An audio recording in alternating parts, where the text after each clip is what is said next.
Sa Kyiv, Ukraine, nakatira ang isang MMA fighter na nagngangalang Yuri Boyka. Siya ang pinakamahusay na fighter sa Europe at nakuha ang titulong undisputed. Isang gabi, si Boyka ay nakikipaglaban sa isang illegal match na ginaganap sa isang underground arena. Habang naghihiyawan ang mga tao, hindi niya hinayaang makatama sa kanya ang kalaban. Pagkatapos ng maikli at isang one-sided na laban, sinipa niya ang kalaban sa ere at pinatumba siya. Lumipat ang eksena sa isang maximum prison sa Russia, kung saan ang mga bilanggo ay nakikilahok sa mga laban para sa libangan ng warden at ng mga gwardya. Ang ganitong mga laban ay tila palabas lang para sa mga manonood, ngunit ito ay maaaring maging napakarahas para sa mga kalahok. Ang pinakamarahas na bilanggo sa lahat ay isang halimaw na nagngangalang Koshmar. Napaka-agresibo niya kaya kailangan ng mga gwardya na lagyan ng kadena ang kanyang mga paa, at takpan ang kanyang bibig upang matiyak na hindi niya masasaktan ang sinuman sa labas ng ring. Ang kalaban ni Koshmar ay kalahati lang ng kanyang laki at halos hindi makatama ng suntok sa kanya. Walang kahirap-hirap niyang ibinalibag ang lalaki sa lupa, dahilan para mabali ang leeg nito, bago nagpatuloy sa pagsuntok sa kanyang mukha. Natigil lang ang laban ng na-deform at puno na ng dugo ang mukha ng lalaki. Kilala si Koshmar sa pagpatay sa bawat kalaban na nakakalaban niya, at hindi nagpapakita ng anumang awa sa kanila. Hindi tulad niya, si Boyka ay isang mabuting tao sa labas ng ring. Wala siyang magandang buhay dahil ilang taon siyang nakulong at isang wanted na kriminal sa Russia, ngunit nagawa niyang isantabi ang kanyang nakaraan at sinisikap na maging mabuting tao. Tumutulong pa nga siya sa isang simbahan sa Ukraine at palaging gumagawa ng charity work. Isang araw, sinabihan siya ng pari na dapat niyang isaalang-alang ang pagpili ng ibang propesyon. Ang pari ay palaging sumusuporta sa mga ginagawa ni Boyka, kaya't ang komento ay tila bumigla sa kanya. Sumagot si Boyka na ang kanyang talento ay regalo mula sa Diyos, at hindi siya titigil sa paggamit nito. Gusto niyang lumaban bilang isang professional, at hindi na sa isang iligal na kapaligiran. Kalaunan ng hapong yun, nilapitan si Boyka ng kanyang manager, na nagpahayag na maaari na siyang makipag-compete ng legal sa mga lehitimong MMA match. Ang European Fighting Tournament na nagaganap sa Budapest ay pinahihintulutan siyang makilahok sa kompetisyon kung mananalo siya sa qualifying match. Sa sumunod na eksena, dumating na ang araw ng qualification match. Dahil isa ito sa pinakamahalagang laban sa buhay ni Boyka, handa niyang ibigay ang lahat. Ang kanyang kalaban ay isang Russian fighter na nagngangalang Victor. Nang nagsimula ang laban, agad na nakapagpatama si Boyka ng isang malakas na sipa. Sa unang ilang minuto, ipinakita niya ang kanyang husay sa pagdepensa, at sinangga ang bawat pag-atake na ipatama sa kanya. Habang nagiging mas dismayado si Victor, mas madali na para kay Boyka na gumawa ng pag-atake. Labis na napahanga ang mga judges sa sidelines, kaya't nang napabagsak niya si Victor sa pamamagitan ng pagtuhod sa kanyang panga, kinumpirma nito ang kanyang qualification. Inisip ng lahat na tapos na ang laban ngunit nagulat sila nang muling bumangon si Victor. Makalipas ang ilang segundo, pinatumba siya ni Boyka sa pangalawang pagkakataon, ngunit tumanggi siyang tanggapin ang kanyang pagkatalo. Sa ngayon, inis na si Boyka kaya naghatid siya ng pangatlong suntok sa mukha ni Victor, dahilan para tuluyan na siyang bumagsak. Matapos manalo, inimbitahan ng mga organizer si Boyka sa Budapest upang lumaban sa liga, na magbubukas ng maraming oportunidad para sa kanya. Binigyan ng manager si Boyka ng maraming pera, at hiniling sa kanya na magsanay ng mabuti dahil ang susunod na laban ay gaganapin sa loob ng 2 linggo. Habang papaalis ng arena si Boyka, nakita niya na nasa kritikal na kondisyon si Victor. Nakonsensya siya sa pagbugbog sa kanya ng husto, at hinding-hindi niya ito gagawin kung sumuko na siya kaagad pagkatapos ng unang knockout. Sa panahong yun, naalala ni Boyka ang payo ng pari at ipinagdasal ang mabilis na paggaling ni Victor.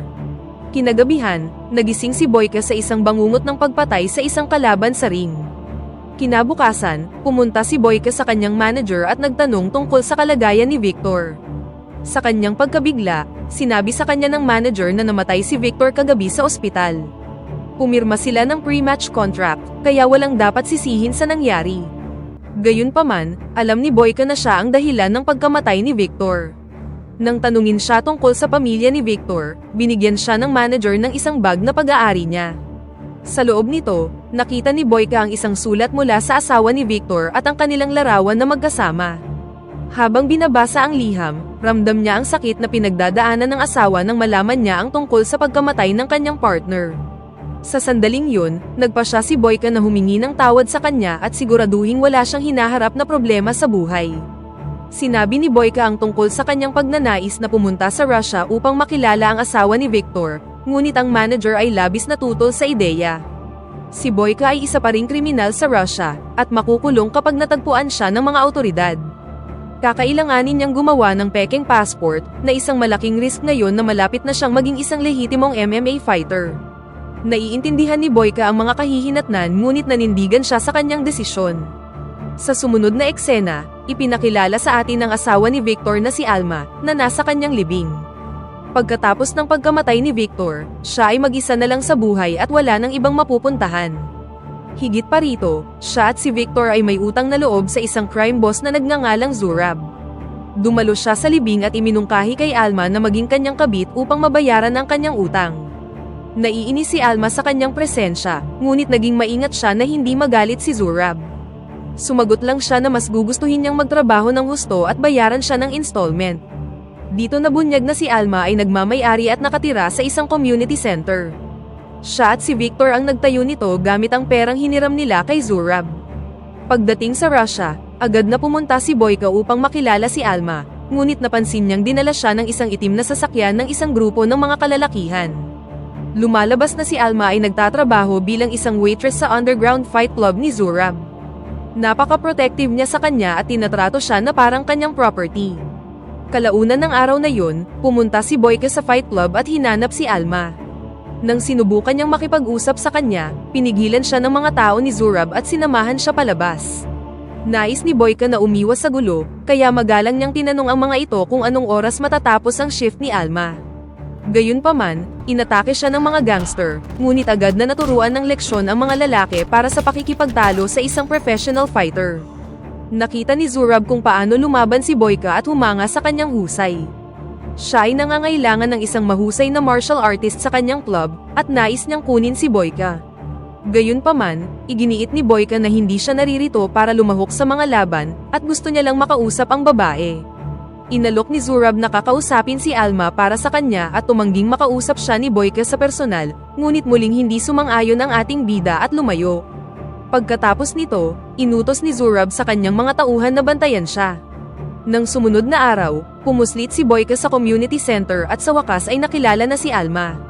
Ibinigay niya sa kanya ang sulat ni Victor at tinanong si Alma kung pinipilit siyang magtrabaho sa fight club. Ngunit sumagot ang babae na mas gugustuhin niyang magtrabaho sa ibang lugar pero hindi niya ito magawa dahil sa utang. Pagkatapos ay binasa niya ang liham at tinanong si Boyka kung nakita niya ang huling laban ng kanyang asawa. Agad namang umamin si Boyka at sinabing siya ang huling nakalaban ni Victor. Sinubukan niyang ipaliwanag na aksidente ang nangyari ngunit tumanggi na si Alma na makinig sa killer ng kanyang asawa. Kasunod ng kanilang pag-uusap, pumunta si Boyka kay Zurab at pumayag na lumaban sa kanyang fight club. Ngunit bilang kapalit, kailangan niyang kalimutan ang lahat ng utang ni Alma. Agad na pumayag ang mobster, at ang deal ay kailangang manalo ni Boyka sa 3 match laban sa mga mapipiling fighter ni Zurab. Nangako rin ang mobster na ilalayo siya sa mga awtoridad dahil alam niya na bukod sa pagiging wanted, nakarating siya sa Russia gamit ang pekeng passport. Kinabukasan, nakipagkita si Alma kay Boyka para sabihin sa kanya na hindi niya kailangan ng kanyang awa.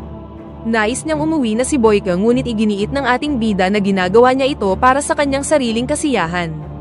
Kalaunan, pumunta si Boyka sa isang local gym para magsanay para sa mga darating na laban, ngunit binuli siya ng isang lalaki.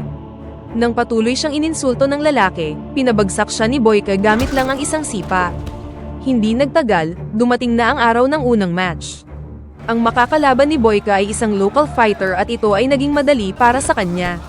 Ang kalabang fighter ay nagawang makapagpatama ng ilang sipa, ngunit napatunayang mahina sa harap ng isang kasing husay ni Boyka. Nagawa niya itong patumbahin at ipapatama na sana ang huling suntok, ngunit huminto si Boyka sa kalagitnaan. Buti na lang ay tinanggap ng kalaban ang kanyang pagkatalo, kaya hindi na niya ito kailangang saktan pa.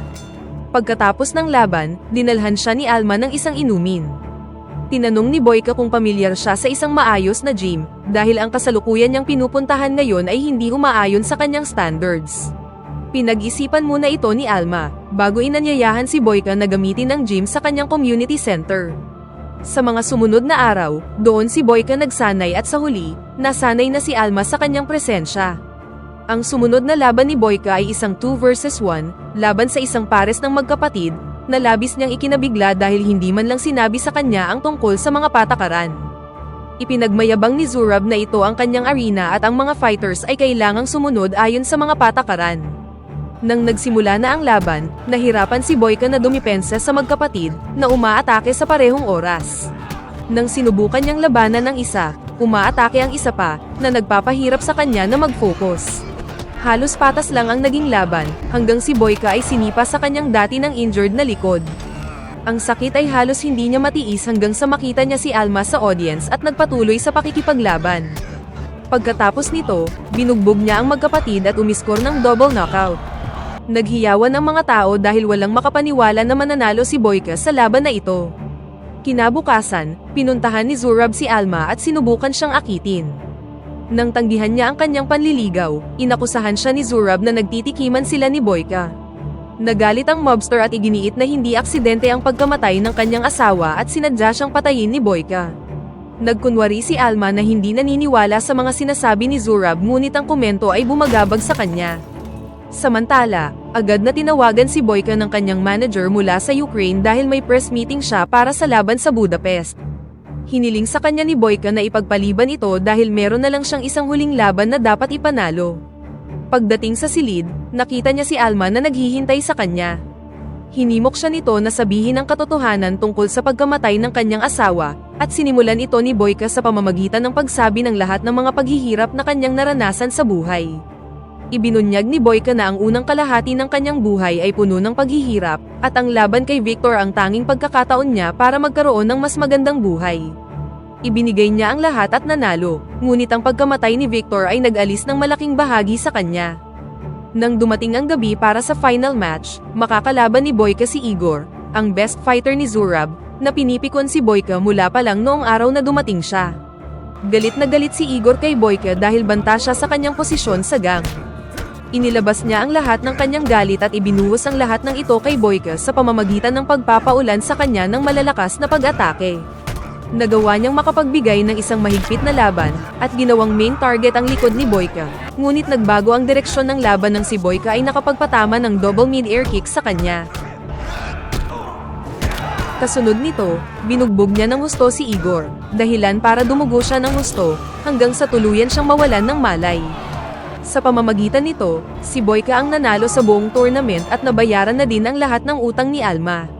Gayunpaman, alam na ni Zurab ang magiging outcome ng laban at pinaghandaan na ito. Pinigilan niya si Boyka at ipinahayag na kailangan niyang labanan ang isa pang huling fighter para matapos ang kanilang deal. May ilang oras na lang si Boyka bago ang kanyang meeting sa Budapest, na napakahalaga para sa kanyang career.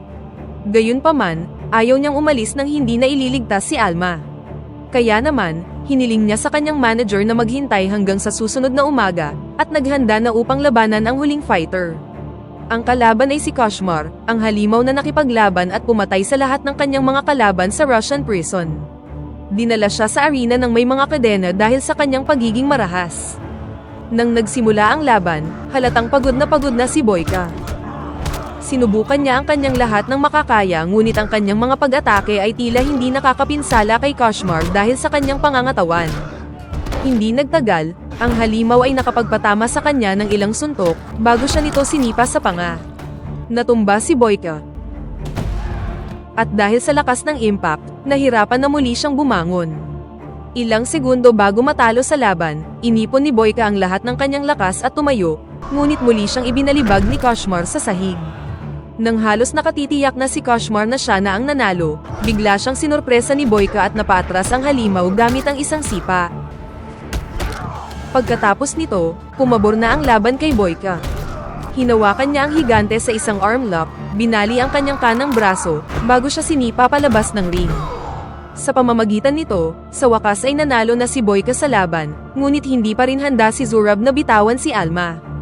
Inutusan niya ang kanyang mga tauhan na atakihin si Boyka, habang siya naman ay sinubukang tumakas kasama ang babae. Halos sumuko na si Boyka dahil sa pambubugbog, hanggang sa makita niyang hinihila palabas si Alma. Nang may panibagong motibasyon at galit, inatake niya ang mga tauhan ni Zurab at pinatumba silang lahat. Sa huli, nagawa niyang makorner si Zurab at tinakle siya sa lupa. Nabaril si Boyka sa proseso ngunit ang sakit ay natatakpan ng kanyang galit. Kalaunan, sinakal ni Boyka si Zurab hanggang sa mamatay siya. Sinubukan ni Alma na tulungan si Boyka, ngunit pinigilan niya ito at tinanong kung napatawad na siya ng babae. Pagkaraan ng ilang sandali, dumating na ang mga pulis at inaresto si Boyka. Bago siya ikulong, muling tinanong ni Boyka kung napatawad na siya nito, ngunit hindi siya sinagot ni Alma. Kalaunan, dinala na si Boyka pabalik sa Russian prison. Makalipas ang isang buwan, binisita siya ni Alma at sinabi kay Boyka na pinapatawad na niya siya. Nakahinga ng maluwag si Boyka sa unang pagkakataon kahit nabigo ang kanyang plano na maging isang professional fighter. Sa huling eksena, makikita si Boyka na nakikipaglaban sa arena ng bilangguan, kung saan patuloy niyang hinahawakan ang titulo ng Undisputed, at dito na nagtatapos ang pelikula.